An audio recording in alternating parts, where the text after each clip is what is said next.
Assalamualaikum warahmatullahi wabarakatuh.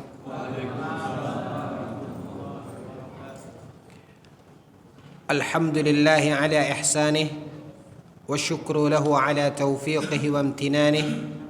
Ashhadu an la ilaha illallah ta'ziman li sya'nih wa ashhadu anna Muhammadan abduhu wa rasuluh ad-da'i ila ridwanih. Salawatu Rabbi wa salamuhu alaihi wa ala alihi wa ashabihi wa man tabi'ahum bi ihsanin ila yaumiddin, amma ba'd. Bapak dan Ibu ikhwatal iman, seperti kita ketahui bersama bahwasanya sekarang kita berada di bulan Muharram. Ada satu amalan yang disyariatkan di dalam agama kita dilakukan di bulan Muharram ini, yaitu apa yang disebut dan dinamakan dengan ibadah puasa pada hari Ashura. Ashura artinya dari kata-kata asyara yang berarti 10. Maka pada awalnya Rasulullah sallallahu alaihi wasallam melaksanakan puasa pada hari Ashura, yaitu pada tanggal 10 Muharram, wa amaran nasa bisyam. Nabi berpuasa tanggal 10 Muharram dan Nabi memerintahkan kepada kaum muslimin untuk juga berpuasa pada hari Ashura. Para ulama ketika menguraikan hadis terkait di mana Nabi sallallahu alaihi wasallam berpuasa dan Nabi memerintahkan kaum muslimin juga berpuasa, maka ini menunjukkan bahwasanya pada waktu itu puasa Ashura hukumnya wajib, yaitu terutama ketika belum turunnya kewajiban puasa di bulan Ramadan. Maka Rasulullah sallallahu alaihi wasallam berpuasa. Dan Rasulullah memerintahkan kaum muslimin juga untuk berpuasa. Bahkan ada di dalam sebuah riwayat yang sahih diceritakan oleh sebahagian para sahabat ridwanullahi alaihim ajma'in, di mana kata beliau, wa nahnu nusawwimu abna'ana. Bahkan kami, kata para sahabat, ketika Nabi perintahkan untuk berpuasa pada tanggal 10 Muharram, kami pun mendidik dan mengajarkan anak-anak kami serta melatih mereka untuk berpuasa. Yaitu maksudnya terkait dengan puasa Ashura ini. Bahkan lebih detail diceritakan di dalam riwayat tersebut, sampai-sampai para sahabat sengaja membuatkan mainan dari kapas untuk melatih dan mengalihkan perhatian anak-anak mereka di saat mereka dilatih untuk berpuasa. Dan itu pada awalnya juga berlaku pada puasa Ashura sebelum turunnya kewajiban puasa Ramadan. Namun Bapak dan Ibu, setelah turunnya kewajiban puasa Ramadan, seperti yang Allah firmankan di dalam surat Al-Baqarah, ketika Allah tabaraka wa ta'ala berfirman, faman syahida minkumus syahra falyasum. Maka kata Allah azza wa jalla, barang siapa yang bersua dengan Ramadan, artinya dia ada di bulan Ramadan, bertemu dengan bulan Ramadan, falyasum, maka hendaklah dia berpuasa. Diperintahkan oleh Allah Azza wa Jalla di dalam ayat ini, dan ini adalah dalil yang menegaskan tentang kewajiban puasa Ramadan. Maka setelah turunnya kewajiban puasa Ramadan, puasa-puasa yang lainnya yang tadinya dijalankan oleh Nabi SAW, yang kemudian juga diperintahkan oleh Nabi kepada para sahabatnya, bahkan para sahabat berusaha melatih dan mendidik anak-anak mereka kendati pun belum balik untuk melaksanakan puasa tersebut, maka beralih hukumnya. Sebagaimana para ulama mengatakan, ketika turun perintah kewajiban puasa Ramadan, maka hukum puasa Ashura menjadi mansukh, ditukar oleh Allah Azza wa Jalla, yang tadinya hukumnya wajib kemudian menjadi puasa sunat setelah turunnya kewajiban puasa Ramadan. Hal ini berdasarkan hadis Nabi sallallahu alaihi wasallam masih terkait tentang puasa hari Ashura. Apa kata para sahabat di mana Rasulullah sallallahu alaihi wasallam bersabda setelah turunnya kewajiban puasa Ramadan? Apa kata Nabi sallallahu alaihi wasallam? Nabi sallallahu alaihi wasallam mengatakan, "Faman syaa'a falyasum wa man syaa'a falyatruk." Apa kata Nabi? Nabi mengatakan, barang siapa yang mau puasa silahkan puasa, kalau tidak mau ya sudah, kata Nabi. Hal ini menegaskan bahwasanya puasa Ashura itu tidak lagi wajib seperti sebelum turunnya perintah puasa di bulan Ramadan. Maka kesimpulannya, puasa Ashura hukumnya adalah mustahab, hukumnya sunnat, berdasarkan dalil dari hadis yang tadi kita rangkaikan satu persatu dan berdasarkan konsensus ijma'nya para ulama, bahwasanya puasa hari Ashura tidak lagi menjadi kewajiban seperti sebelumnya, tapi itu adalah sebuah ibadah yang sunnah, yang mustahab. Sesuai dengan apa yang ditegaskan oleh Nabi sallallahu alaihi wasallam, barang siapa yang ingin berpuasa silahkan tunaikan, dan barang siapa yang tidak maka dia tidak berdosa, kata Rasulullah sallallahu alaihi wasallam. Setelah turunnya kewajiban puasa Ramadan, Bapak dan Ibu, Nabi tetap melaksanakan puasa pada hari Ashura. Bahkan sampai setelah Nabi sallallahu alaihi wasallam di ujung kehidupan beliau di kota Madinah. Setelah hijrah Rasulullah sallallahu alaihi wasallam ke kota Madinah. Ketika Nabi berpuasa pada hari Ashura, maka Rasulullah sallallahu alaihi wasallam sampai ke telinga beliau, ternyata orang-orang Yahudi juga melaksanakan puasa pada hari Ashura. Nabi SAW puasa telah lama. Bahkan sebelumnya ini sebuah hal yang Allah Subhanahu wa taala wajibkan. Hal yang diperintahkan oleh Nabi kepada para sahabat. Hal yang para sahabat berusaha mendidik dan melatih anak mereka. Menegaskan dan menunjukkan hukumnya wajib. Tapi kemudian berganti setelah turunnya kewajiban puasa Ramadan, Nabi tetap berpuasa walaupun hukumnya menjadi mustahab, seperti yang kita uraikan sebelumnya. Nah, ketika Nabi melaksanakan puasa itu, sampai ke telinga Nabi ternyata orang-orang Yahudi juga berpuasa di hari yang sama. Lalu Nabi SAW bertanya, kenapa mereka berpuasa pada hari Ashura, yaitu pada tanggal 10 Muharram tersebut? Lalu kemudian mereka menyampaikan kepada Rasulullah SAW bahwasanya yaumu Ashura yaumun najjallahu Musa an Fir'aun. Orang-orang Yahudi menjelaskan bahwasanya mereka mendapatkan itu di dalam kitab-kitab mereka, di mana hari Ashura itu adalah hari ketika Allah selamatkan Nabi Musa dari Fir'aun. Ketika menyeberangi Laut Merah. Ketika Allah Subhanahu wa taala selamatkan Nabi Musa dan Bani Israel, dan sekaligus di waktu yang sama Allah tenggelamkan Fir'aun dan kekuasaannya serta bala tentaranya. Maka kejadian itu, kemuliaan yang Allah anugerahkan kepada Musa alaihissalam dan Bani Israel itu terjadi pada hari Ashura. Lalu orang-orang Yahudi mereka mengatakan, fasama Musa syakiran lillah.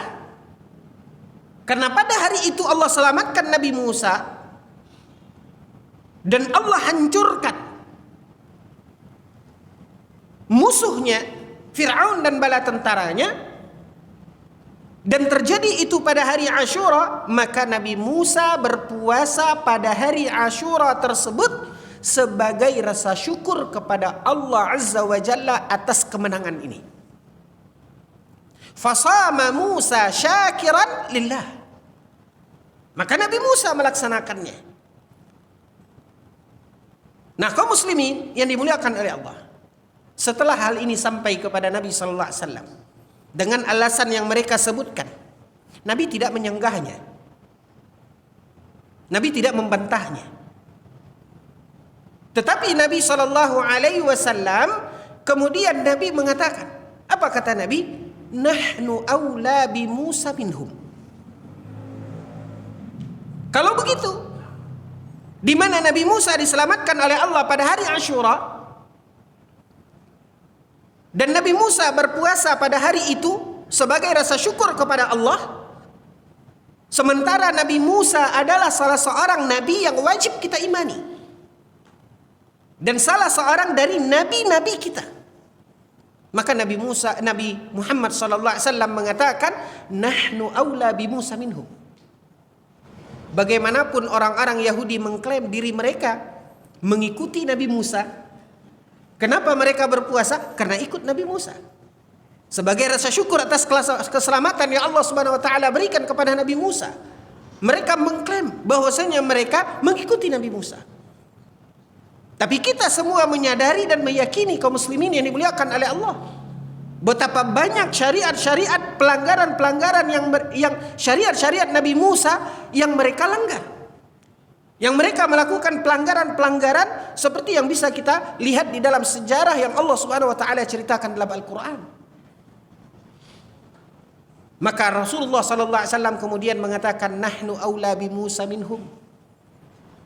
Seharusnya kita yang lebih berhak untuk mengikuti Nabi Musa daripada mereka. Walaupun ada beberapa syariat dan ajaran Nabi Musa yang mereka jalankan, tapi begitu banyak pembangkangan yang mereka kerjakan. Sementara kita beriman dan yakin dengan kerasulan Nabi Musa alaihissalam, seperti yang Allah Subhanahu wa taala ceritakan di dalam Al-Qur'an, dan termasuk bagian dari rukun iman kita. Makanya Rasulullah SAW mengatakan, nahnu aula bi Musa minhum. Kita lebih pantas untuk mengakui, untuk mengikuti sebagai rasa syukur dari apa yang Allah telah karuniakan kepada Nabi Musa. Akan tetapi Bapak dan Ibu yang dimuliakan oleh Allah, ketika Rasulullah SAW melaksanakan puasa di hari Ashura, dan ternyata orang-orang Yahudi juga berpuasa di hari yang sama, Nabi SAW tidak suka apa yang dijalankan dan dilakukan oleh Nabi SAW sama dengan apa yang ada pada ahlul kitab. Maka Rasulullah SAW ketika mendengarkan itu, ketika mengetahui bahwasanya orang-orang Yahudi juga berpuasa di hari Ashura, apa kata Nabi di ujung riwayat tersebut? Hadis ini hadis Abdullah ibnu Abbas. Lalu Rasulullah SAW mengatakan, kata Rasulullah SAW, wa in baqaitu, kata Nabi SAW, jika seandainya Allah Azza wa Jalla memberiku umur dan aku masih hidup, ya, kata Nabi, wa in baqaitu ilal qadim, kalau seandainya Allah masih memberiku umur, Allah masih menghidupkan aku hingga tahun depan, bila bersua lagi, bila bertemu lagi dengan hari Ashura, apa kata Nabi SAW? La asumanna yawman qablah, kata Nabi. Tetap melaksanakan puasa di hari Ashura, namun Nabi tidak suka sama dengan apa yang ada pada ahlul kitab, maka Nabi ingin menyelisihi ahlul kitab tersebut. Sehingga Nabi SAW mensyariatkan di dalam sabdanya, di dalam hadisnya ini, Nabi SAW mengatakan, jika seandainya aku masih hidup tahun yang akan datang, niscaya aku akan puasa pada hari Asyura, dan untuk menyelisihi aku juga akan berpuasa 1 hari sebelumnya. Makanya berdasarkan hadis ini, kaum muslimin yang dimuliakan oleh Allah, disunnatkan puasa Asyura dia itu berpuasa pada tanggal 10 Muharram, lalu juga berpuasa 1 hari sebelumnya. Atau dengan bahasa yang lain, puasa Asyura dilakukan yaitu puasa Asyura dan diikuti dengan puasa Tasu'a. Dalam istilah sebagian ulama, Tasu'a dari kata-kata tis'un yang artinya tanggal 9. Atau bahasa yang lain bisa kita katakan bahwasanya sunnat puasa Asyura itu dilakukan mulai dari tanggal 9 Muharram dan 10 Muharram, berdasarkan hadis yang sahih dari Nabi sallallahu alaihi wasallam. Kaum muslimin yang dimuliakan oleh Allah, ada hadis yang dikeluarkan oleh Imam Muslim di dalam kitab sahihnya, di mana Rasulullah sallallahu alaihi wasallam bersabda, kata Nabi, afdalus siyami ba'da Ramadan siyamu syahri Muharram. Nabi sallallahu alaihi wasallam bersabda, hadis dikeluarkan oleh Imam Muslim, puasa yang paling afdal, kata Nabi, ba'da Ramadan, setelah Ramadan, siyamu syahri Muharram, yaitu berpuasa di bulan Muharram. Sebagian para ulama mengatakan makna daripada hadis ini menunjukkan tentang keutamaan puasa Asyura. Karena puasa Asyura adalah puasa yang Nabi syariatkan, yang hukumnya mustahab atau sunnah di bulan Muharram. Kata sebagian para ulama, maksud daripada hadis ini yaitu puasa Asyura yang dilaksanakan tanggal 10 dan 9 Muharram. Saking afdalnya puasa Asyura ini, yang dikatakan oleh Nabi puasa yang paling afdal setelah Ramadan, maksudnya adalah puasa Asyura. Saking afdalnya, ada hadis yang lain mengatakan, kana Rasulullah sallallahu alaihi wasallam yataharra yauma Asyura.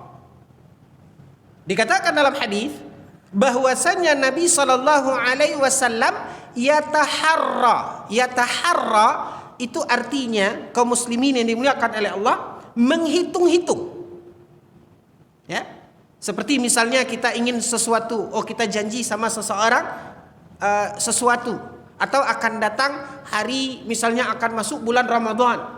Biasanya kita kapan ya masuk bulan Ramadan, kan gitu.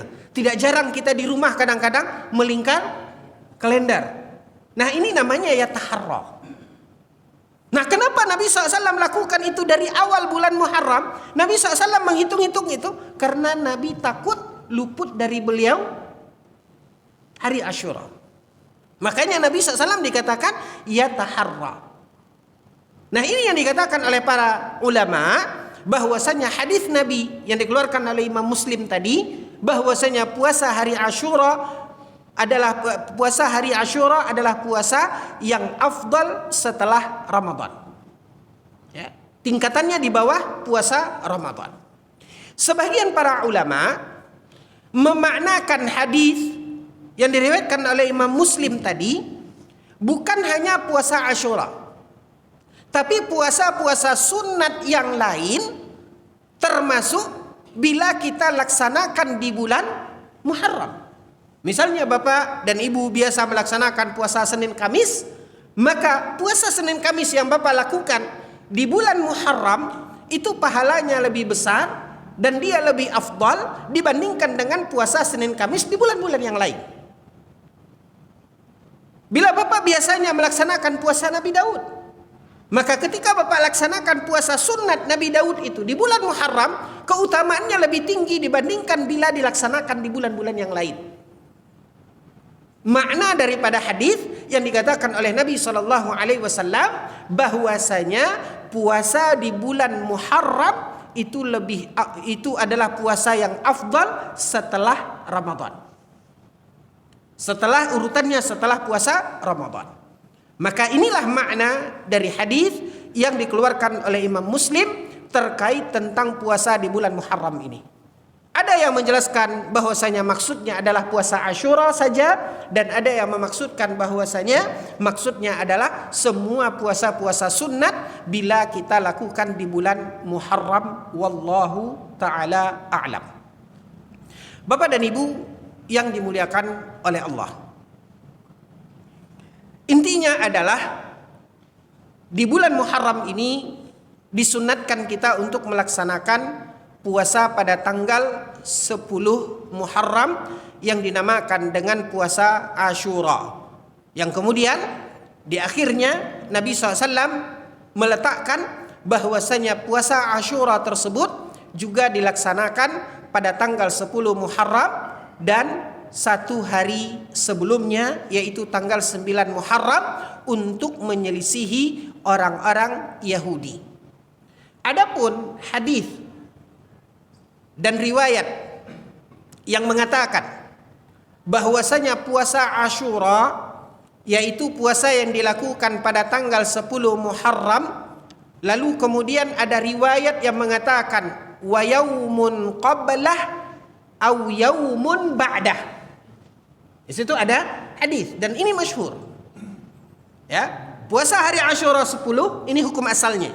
Nah, untuk menyelisihi maka kita boleh berpuasa satu hari sebelumnya atau satu hari sesudahnya. Lafaz sesudahnya, hadis yang ada lafaz sesudahnya terkait puasa Asyura, maka riwayatnya dhaif, riwayatnya lemah dan tidak bisa dijadikan hujjah dan dasar di dalam amal. Hadis yang sahih hanya berhenti pada lafaz hari Asyura wa yaumun qablah, yaitu satu hari sebelumnya. Nah, kaum muslimin yang dimuliakan oleh Allah, terkait tentang keutamaan dari puasa Asyura ini, Rasulullah sallallahu alaihi wasallam bersabda ketika ditanya, apa keutamaannya? Maka Nabi sallallahu alaihi wasallam mengatakan, ahtasibuhu indallah, kata Nabi sallallahu alaihi wasallam, aku menganggapnya, kata Nabi, di sisi Allah bahwasanya puasa Asyura yukaffirus sanah qablahu. Ya, yukaffirus sanah qablaha. Maaf. Di mana puasa Asyura itu keutamaannya adalah penghapus dosa untuk 1 tahun sebelumnya. Ya, untuk 1 tahun sebelumnya. Ada puasa yang kita laksanakan di bulan Dzulhijjah, yaitu puasa Arafah. Apa keutamaannya? Menghapus dosa 1 tahun sebelumnya dan 1 tahun sesudahnya. Sedangkan puasa Asyura menghapus dosa 1 tahun sebelumnya. Ini hadis yang menjelaskan tentang keutamaan puasa Asyura. Maka kendati pun ada hadis tadi yang kita bacakan, setelah berubahnya dari hukum wajib kepada hukum mustahab saat turunnya kewajiban puasa Ramadan, apa kata Nabi?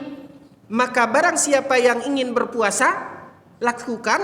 Kalau tidak mau, ya tidak berdosa, kata Nabi. Ini menunjukkan hukumnya sunat.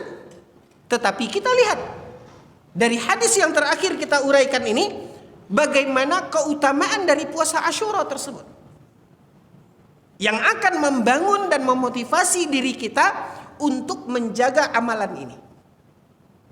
Jangankan kita, manusia yang penuh dengan silap dan salah, manusia yang bergelimang dengan kesalahan dan dosa. Lihat bagaimana Nabi SAW tadi di hadis dikatakan, yataharra. Betul-betul Nabi jaga, Nabi kawal kapan hari Asyura itu. Padahal kita tahu bahwasanya Nabi SAW maksum. Nabi adalah orang yang terpelihara dari dosa dan silap. Tapi lihat bagaimana Nabi melaksanakan ibadah ini. Tentu kaum muslimin yang dimuliakan oleh Allah, kita ya, sebagai manusia yang sering silap dan salah, maka kita tentu sangat membutuhkan ampunan dari Allah Azza wa Jalla. Dan gapailah ampunan Allah Azza wa Jalla pada bulan Muharram ini, pada ibadah yang Allah Subhanahu wa taala syariatkan, yaitu puasa hari Asyura. Dan ingat, salah juga berpuasa satu hari sebelumnya. Kaum muslimin, apapun dalil-dalil baik dari dalam Al-Quran ataupun hadis Nabi SAW, ketika Nabi menjelaskan beberapa amalan yang keutamaannya penggugur atau penghapus dosa, seperti puasa Asyura di hadis yang tadi, seperti puasa Arafah, seperti yang dikatakan oleh Nabi SAW, penghapus 1 tahun sebelumnya dan 1 tahun sesudahnya. Ada amal-amalan yang lain dari apa yang disunnahkan oleh Nabi SAW yang keutamaannya menghapus dosa. Apalagi diantaranya berdasarkan hadis Utsman ibnu Affan radhiyallahu anhu terkait tentang kesempurnaan wudu. Ketika Utsman mencontohkan bagaimana wudu yang sempurna, lalu beliau mengatakan, ra'aitun Nabiy sallallahu alaihi wasallam tawadda'a nahwa wudu'i hadza. Kata Utsman, beginilah yang aku lihat dari cara wudu Nabi sallallahu alaihi wasallam.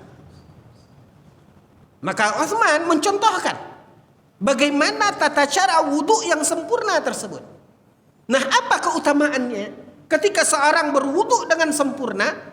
Bahkan dalam hadis yang lain dikatakan setelah dia berwudu kemudian dia raka'atain, dia melaksanakan salat 2 rakaat, salat sunat wudu. Maka apa keutamaannya? Allah Subhanahu wa taala menghapuskan dosa dan kesalahannya. Ini juga amalan yang akan menggugurkan dosa. Apalagi amalan-amalan yang akan menggugurkan dosa? Banyak. Tadi puasa, diantaranya puasa Asyura, puasa Arafah, wudu dengan sempurna. Kemudian ada lagi dari hadis Nabi SAW beberapa zikir. Di antaranya zikir yang kita baca selesai salat fardu. Subhanallah 33 kali, Alhamdulillah 33 kali, Allahu Akbar 33 kali. Kata Nabi SAW, man sabbaha 33 wa hamida 33 wa kabbara 33 wa dhalika 99. Barang siapa yang membaca subhanallah 33 kali, alhamdulillah 33 kali, Allahu Akbar 33 kali, semuanya 99. Thumma kammala miyah. Lalu dia cukupkan hitungan ke-100-nya dengan membaca la ilaha illallah wahdahu la syarikalah, lahul mulku wa lahul hamdu wa huwa ala kulli syai'in qadir. Apa kata Nabi? Ghufirat khatayahu walau kana mithla zabadil bahri. Maka Allah Azza wa Jalla akan mengampunkan kesalahan dan dosanya kendati pun dosanya itu sebanyak buih di lautan. Ini juga amalan yang akan menggugurkan dosa. Apalagi diantaranya, Bapak dan Ibu yang dimuliakan oleh Allah, juga bagian dari zikir. Apa yang dikatakan oleh Nabi SAW untuk kita baca begitu kita terjaga dari tidur, tersentak dari tidur. Ayo, apa doanya? La ilaha illallah wahdahu la syarikalah, lahul mulku wa lahul hamdu wa huwa ala kulli syai'in qadir. Subhanallah walhamdulillah wa la ilaha illallah wallahu akbar wa la haula wa la quwwata illa billah. Allahumma ighfirli. Allah ampunkan kesalahan dan dosanya. Ada lagi? Doa yang diajarkan oleh Nabi selesai kita makan. Berdasarkan hadis yang sahih, Nabi SAW mengatakan, barang siapa yang setelah menikmati makanan, lalu kemudian dia membaca alhamdulillahilladzi at'amani wa saqani min ghairi haulin minni wala quwwah. Udah kenyang, dosa dihapuskan. Ini hadis-hadis yang sahih terkait amalan-amalan yang keutamaannya menghapuskan dan menggugurkan dosa. Nah, kaum muslimin yang dimuliakan oleh Allah, dosa yang mana maksud daripada hadis-hadis ini? Imam Al-Haramain dan juga Fudail ibnu Iyad rahimahumallahu ta'ala menjelaskan bahwasanya dalil-dalil terkait penghapusan dan pengguguran dosa dari amalan-amalan itu maksudnya adalah as-saghair. Maksudnya adalah dosa-dosa kecil. Maksudnya apa, Pak? Dosa-dosa kecil. Ya, bukan dosa-dosa besar. Maksud daripada pengguguran dosa di balik amalan-amalan itu adalah as-saghair, yaitu dosa-dosa kecil, bukan dosa besar. Ya, makanya dari dosa besar, ya, langkah kita adalah agar Allah Azza wa Jalla ampunkan, yaitu kita diperintahkan untuk bertaubat. Nah, pengguguran dosa itu, ya, berdasarkan dalil-dalil juga di dalam Al-Quran yang dikutip oleh Fudail ibnu Iyad dan juga Imam Al-Haramain, ya, berdasarkan firman Allah Azza wa Jalla, maksudnya adalah as-saghair. Banyak dalil-dalilnya di dalam Al-Quran yang menegaskan dan menjelaskan hal tersebut. Namun Bapak dan Ibu, pernahkah terlintas di benak kita, kalau kita lihat dari beberapa amalan yang tadi kita contohkan, itu belum semuanya, Pak. Ya, masih ada amalan-amalan yang lain. Ini hanya beberapa amalan yang keutamaannya menggugurkan dosa yang maksudnya adalah dosa-dosa kecil. Tapi pernah tidak terlintas di benak kita, kalau seandainya seseorang berwudu, ya, tadi dikatakan bahwasanya wudu yang sempurna ini menggugurkan kesalahan dan dosa. Dalam hadis yang lain, di antara amalan, Pak, dikatakan apa? As-salah ila salah, dari salat ke salat, ini juga penggugur dosa. Al-umrah ila al-umrah, dari umrah yang ke umrah berikutnya juga menggugurkan dosa. Al-jumu'ah ila al-jumu'ah, ya, Jumat ke Jumat. Artinya potensi pengguguran dosa itu sesungguhnya terbentang luas di hadapan kita, kan begitu? Nah, kalau seandainya seseorang setelah dia berwudu dengan sempurna digugurkan dosanya, lalu kemudian dia salat seperti yang ini kita laksanakan. Tadi kita salat maghrib, kita menunggu sampai masuknya waktu isya. Nah, ini pengguguran lagi.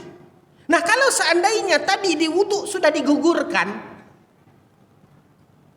lalu dari salat ke salat itu apalagi yang mau digugurkan? Ya. Bahkan mulai dari kita bangun tidur, Pak. Mulai bangun tidur baca zikir tadi, digugurkan dosanya. Dia berwudu dengan sempurna. Kalau tadi saja sudah digugurkan, apalagi yang mau digugurkan? Salat juga digugurkan. Dia baca zikir subhanallah, alhamdulillah, apalagi yang mau digugurkan? Kan dia sudah digugurkan. Maka dijawab oleh para ulama, Bapak dan Ibu yang dimuliakan oleh Allah. Ya. Dijawab oleh para ulama, jika seandainya insadafahu saghair ghufiralah, jika dia melakukan ibadah-ibadah dan amal-amal itu dan orang yang mengerjakan itu memiliki dosa kecil, maka dosa itu digugurkan, diampunkan oleh Allah Azza wa Jalla, seperti yang dikatakan oleh Nabi sallallahu alaihi wasallam. Dan ketika dia melakukan amalan itu, wa illam yasdifuhu as-saghair, kalau dosanya itu sudah dihapus dan tidak ada dosanya, apa yang mau dihapus? Kutiba lahu hasanah wa rafa'a lahu darajah. Dia maknanya penggugur dosa.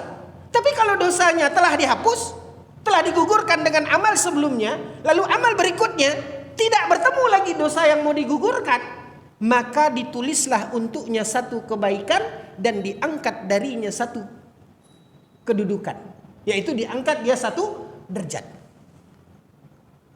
Wa in sadafahu al-kaba'ir, Ya. Kalau tadi kan dosa sudah digugurkan. Lalu dia kerjakan lagi, tidak ada yang mau digugurkan, ditulis untuknya satu kebaikan dan diangkat derajatnya. Kemudian dia lakukan lagi, derajatnya sudah diangkat. Lalu dia berhadapan, bertemu dalam kehidupan Bapak dan Ibu yang dimuliakan oleh Allah, sadar atau tidak, kadang yang kita lakukan itu adalah dosa besar. Ya, fanarju an yughfara minhu. Maka kita berharap mudah-mudahan dengan kita mengamalkan itu, walaupun setelah dosa kecil digugurkan, kemudian tidak lagi bertemu dengan dosa kecil, maka diangkat derajat kita. Dan bila dia bertemu dengan dosa besar, maka kita berharap, hanya harapan Pak, karena yang tadi dikatakan oleh Nabi SAW disebut oleh para ulama terkait dosa-dosa kecil. Nah, kalau seandainya berhadapan dengan dosa besar, maka kita berharap mudah-mudahan dengan itu juga Allah Subhanahu wa taala sudi untuk mengampunkan. Begitu penjelasan dari para ulama. Ya, jangan sampai kita berpikir, oh kan tadi udah, apalagi mau digugurkan, kan gitu. Udah free dululah sekarang, nah, kan gitu. Nggak perlu. Jadi begitu langkah yang disebutkan oleh para ulama di dalam masalah ini. Kemudian ada beberapa poin lagi. Bila seandainya tepat pada tanggal 10 Muharram, 9 Muharram, seorang wanita berhalangan, ya, melihat dari keutamaannya tadi. Tanggal 9, 10 seorang wanita haid atau nifas, dia berhalangan. Maka tidak disyariatkan untuk mengqadanya. 9 dia halangan misalnya, 10 dia halangan, 11 udah suci. Ah, saya qada lah 9, enggak ada. Tidak ada qada dari puasa Asyura. Kenapa? Karena dia adalah ibadah al-muaqqatah. Karena dia adalah ibadah yang terikat dengan waktu. Apabila habis waktunya sudah tidak lagi disyariatkan dan tidak ada lagi qada dalam puasa Asyura tersebut. Hanya saja kita mesti melihat kepada sebuah hadis Nabi sallallahu alaihi wasallam. Bagaimana kita kadang-kadang di kehidupan kita berkeinginan untuk meraih pahala dari sebuah amalan. Tapi jujur Bapak dan Ibu yang dimuliakan oleh Allah, kadang-kadang kita berada di kondisi di mana kita tidak bisa beramal. Karena satu sebab dan lain hal. Kita tahu ada saudara-saudara kita, teman-teman kita yang selalu bersama kita di dalam saf salat, yang dahulu duduk bersama kita bersentuhan lutut di majelis ilmu seperti ini. Tapi mulai seminggu yang lalu, 2 minggu yang lalu, beberapa bulan yang lalu, tidak lagi kelihatan. Kita hanya mendengarkan kabar bahwasanya beliau sakit, sekarang terbaring sakit. Yang mungkin hatinya ingin menggebu-gebu, ingin tetap bersama kita berada di dalam saf ini. Tapi qaddarallahu ma syaa fa'al. Allah mentakdirkan dan apa yang Allah tetapkan itu terjadi. Bagaimanapun keinginannya ingin bersama kita beramal, tetap ke masjid, tetap berjamaah, tapi kondisi tidak memungkinkan. Beliau sakit. Kaum muslimin yang dimuliakan oleh Allah, ini satu contoh. Adanya keinginan kita untuk beramal, namun karena satu hal kita tidak bisa. Termasuk juga seorang ibu yang ingin puasa Asyura. Oh, keutamaannya besar. Nabi saja begitu Nabi menjaga, mencari tahu, menghitung bagaimana tidak luput dari Nabi puasa Asyura. Dia ingin berpuasa. Tapi qadar Allah dihalangan. Nah, kondisi-kondisi seperti ini, Bapak dan Ibu yang dimuliakan oleh Allah, lihat kepada hadis Nabi sallallahu alaihi wasallam. Apa kata Rasulullah? Nabi sallallahu alaihi wasallam mengatakan, ketika seseorang dengan niat dan azam yang kuat lalu kemudian dia merutinkan satu ibadah, satu amalan, ya, maka Allah Azza wa Jalla akan tetap mencatat pahala untuknya seperti ketika dia sehat atau seperti ketika dia mukim. Saat seseorang safar, kaum muslimin yang dimuliakan oleh Allah, juga mungkin menjadi uzur dan penyebab bagi dia untuk tidak melaksanakan ibadah dan amal yang rutin dia kerjakan karena dia safar. Tapi ketika kita membiasakan itu dan merutinkan itu serta keinginan yang kuat ingin melaksanakannya, namun kondisi dan keadaan menghalangi kita, lihat apa kata Nabi SAW, Allah akan tetap mencatat itu sebagai pahala bagi kita, kendati pun kita tidak melaksanakannya disebabkan uzur tersebut. Begitulah maha pengasih dan penyayangnya Allah Azza wa Jalla. Tapi kasih dan sayang Allah, catatan pahala dari ibadah itu tidak akan kita raih kalau ketika kita bisa, kita tidak melakukannya. Maka manfaatkan kesehatan, kesempatan yang masih Allah Tabaraka wa Ta'ala berikan. Makanya Rasulullah SAW mengatakan, ada dua hal, banyak orang yang tertipu. Ya, akhirnya orang menyesal. Apa itu? Al-faragh was-sihah. Kesehatan dan waktu luang. Maka kendati pun bagi ibu-ibu yang mungkin pada waktu itu berhalangan, tidak ada qada, namun ketika ibu berazam dan ingin melakukannya, dan tahun-tahun sebelumnya ibu melakukannya, merutinkannya, menjaga puasa Asyura ini, jangan khawatir. Allah tetap akan mencatat sebagai ibadah dan amalan yang akan mendapatkan keutamaan dari pahala ibadah tersebut. Wallahu ta'ala a'lam.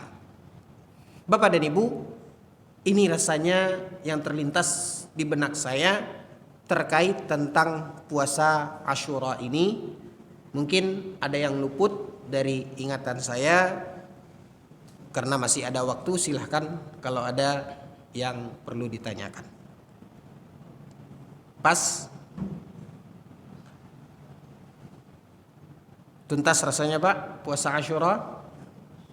Oke, Pak, silakan. Berarti digugurkan dong langsung. Contohnya seperti apa? Kebetulan masuknya di tanggal 10. Oke. Kan satu hari puasa satu hari. Oke, satu hari puasa. Bapak misalnya biasa puasa Nabi Daud, kan begitu? Nah, jatuhnya tanggal 9 itu waktu Bapak berpuasa. Kemudian harusnya puasa Nabi Daud tanggal 10-nya Bapak tidak puasa, kan begitu? Maka pada waktu itu karena berkaitan dengan Asyura Bapak puasa.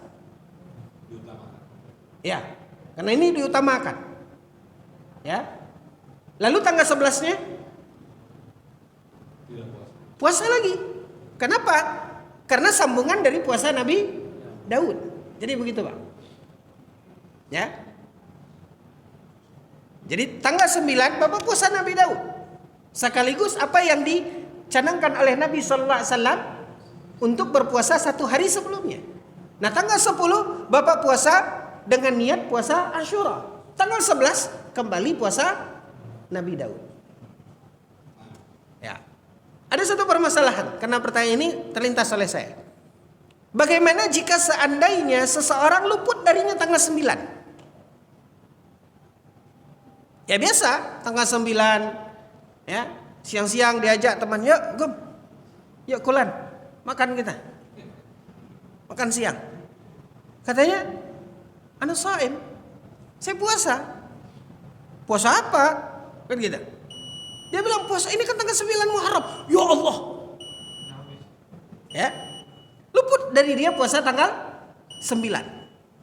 Nah, bagaimana, Pak? Artinya dia tidak puasa tanggal 9. Ya udahlah kalau lewat tanggal 9 berarti 10-nya lewat. Enggak. Ya? Enggak, Pak. Makanya tadi berusaha kita jelaskan dan uraikan intinya Asyura itu puasa tanggal apa, Pak? 10. Hanya saja Nabi tidak suka. sama dengan orang Yahudi, maka Nabi ingin menyelisihi. Ini sebenarnya Pak, kaidah aqadiyah, kaidah terkait dengan akidah. Begitu tidak sukanya Nabi Shallallahu Alaihi Wasallam sama dengan ahlul kitab. Makanya Nabi selalu ingatkan. Nabi tidak suka. Bahkan kalau kita lihat Pak, terkait tentang peralihan kiblat yang dahulunya ke Baitul Maqdis. Kenapa akhirnya diceritakan oleh Allah di awal-awal juz kedua dari surah Al-Baqarah? Nabi suka melihat-lihat ke langit. Qad nara taqalluba wajhika fis sama. Kami tahu, kata Allah, engkau suka menengadahkan kepalamu ke langit. Ya. Kenapa? Karena Nabi menunggu wahyu dari Allah. Nabi berharap kiblatnya tidak lagi ke Baitul Maqdis. Kenapa? Karena kiblat Baitul Maqdis ini juga kiblatnya ahlul kitab. Barulah akhirnya kemudian seperti Allah ceritakan di awal-awal juz kedua surah Al-Baqarah. Baru kemudian turun perintah beralihnya kiblat ke Masjidil Haram. Fawalli wajhaka syatral Masjidil Haram, kata Allah. Nah, ini hal-hal yang Nabi SAW tidak sukai. Ya. Sama dengan orang Yahudi. Sama dengan ahlul kitab. Nah, sementara kita kaum muslimin yang dimuliakan oleh Allah, sadar atau tidak, ya, begitu banyak kita latah di dalam mengikuti kebiasaan, ajaran, ya, bahkan simbol-simbol orang-orang yang bukan dari agama kita. Padahal ini terkait dengan akidah. Ya, kembali ke masalah tadi, kalau luput ya sudah, tetap puasa pada tanggal 10 Muharram ketika kita luput dari kita puasa tanggal 9 Muharram, dan tidak perlu mengqadha satu hari sesudahnya. Tidak. Karena tadi prinsipnya tidak ada qadha. Wallahu taala alam. Kita mohon pada Allah Azza wa Jalla, mudah-mudahan Allah tetap memberikan kepada kita kemudahan dan kesehatan untuk tetap beramal di sisa-sisa waktu dan umur yang masih Allah berikan ini. Amin ya rabbal alamin. Akhirul kalam, subhanakallahumma bihamdika asyhadu an la ilaha illa anta astaghfiruka wa atubu ilaik. Wassalamualaikum warahmatullahi wabarakatuh.